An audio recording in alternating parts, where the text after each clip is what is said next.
දුවේ පුතේ අපි අද කතා කරමු මවුලේ ගැන.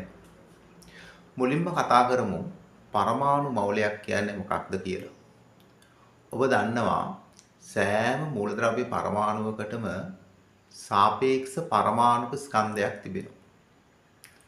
එතකොට මෙම මූලද්‍රව්‍ය පරමාණුවක සාපේක්ෂ පරමාණුක ස්කන්ධයට සමාන ග්‍රෑම් ප්‍රමාණයකට අපි කියනවා මවුලයක් කියලා.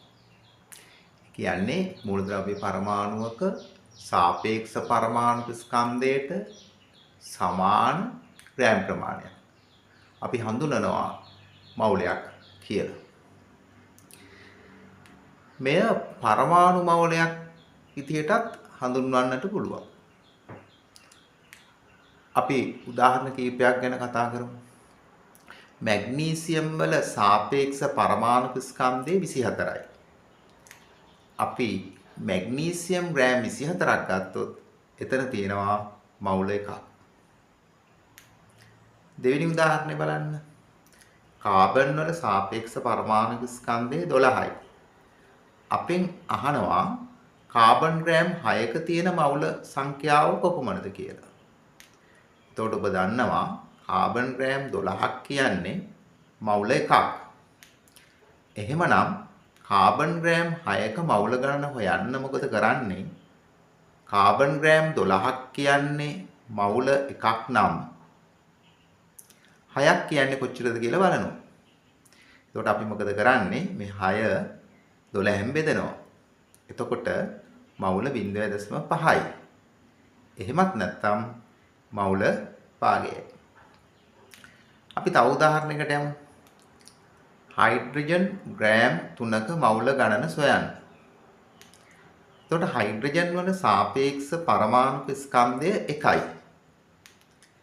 අපි හයිඩ්‍රජන් ග්‍රෑම් 1ක් ගත්තොත් එතන තියෙනවා මවුල 1ක්. එහෙමනම් හයිඩ්‍රජන් ග්‍රෑම් 3ක හොයන්න අපි මොකද කරන්නේ? ග්‍රෑම් 1 වැඩි කරනවා 3ෙන්. එතකොට ඒ කියන්නේ සාපේක්ෂ පරමාණුක ස්කන්ධය වැඩි කරනවා 3ෙන්. එතකොට එන උත්තරය මවුල 3යි.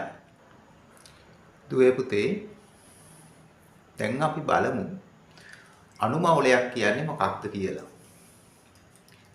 ඔබ දන්නවා අණුවක් කියන්නේ මොකක්ද කියලා? මූලද්‍රව්‍ය දෙකක් හෝ ඊට වැඩි ගණනකට අපි කියනවා අණුවක් කියලා. සෑම අණුවකටම තියෙනවා සාපේක්ෂ අණුක ස්කන්ධය. මේ අණුවක සාපේක්ෂ අණුක ස්කන්ධයට සමාන ග්‍රෑම් ප්‍රමාණයකට අපි කියනවා අණු මවුලයක් කියලා. එතකොට අණුවක සාපේක්ෂ අණුක ස්කන්ධයට සමාන ග්‍රෑම් ප්‍රමාණයකට අපි කියනවා අණු මවුලයක් කියලා. අපි උදාහරණයක් ගමු. ඔක්සිජන් වල සාපේක්ෂ අණුක ස්කන්ධය කොහොමද හොයන්නේ? මෙතන තියෙනවා ඔක්සිජන් පරමාණු දෙකක්. එක ඔක්සිජන් පරමාණුවක සාපේක්ෂ පරමාණුක ස්කන්ධය 16යි. අපි 16 වැඩි කරනවා 2කින්. එතකොට 32යි. එතකොට ඔක්සිජන් අණුවක සාපේක්ෂ අණුක ස්කන්ධය 32යි. එතකොට ඔක්සිජන් ග්‍රෑම් 32ක් කියලා කියන්නේ මවුල 1යි. තව උදාහරණයක් ගමු. Sodium hydroxide. එතකොට මෙතන තියෙනවා මූලද්‍රව්‍ය 3ක්. Sodium, oxygen, hydrogen. එතකොට ඒකේ සාපේක්ෂ අණුක ස්කන්ධය හොයන්නේ කොහොමද? සෝඩියම් වල 23යි. සාපේක්ෂ පරමාණුක ස්කන්ධය. ඔක්සිජන් වල 16යි. සාපේක්ෂ පරමාණුක ස්කන්ධය. හයිඩ්‍රජන් වල 1යි. එතකොට අපි මොකද කරන්නේ? මේ සාපේක්ෂ පරමාණුක ස්කන්ධ එකට එකතු කරනවා.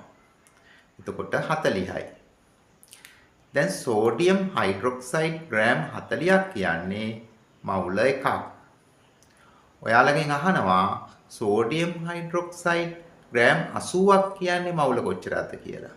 එහෙමනම් ග්‍රෑම් 40ක් කියන්නේ මවුල එකක් නම් ග්‍රෑම් 80ක් මවුල 2යි. ඔබෙන් අහන්න පුළුවන් සෝඩියම් හයිඩ්‍රොක්සයිඩ් ග්‍රෑම් 20ක තියෙන මවුල ගාන කොපමණද කියලා. එතකොට අපි මොකද කරන්නේ? 40ක තියෙනවා මවුල 1ක්. එහෙනම් රෑම් 20ක. එතකොට මවුල 0.5යි. ඒ කියන්නේ 20 බෙදනවා 40. එතකොට මවුල 0.5යි. එහෙම නැත්නම් මවුල භාගයයි.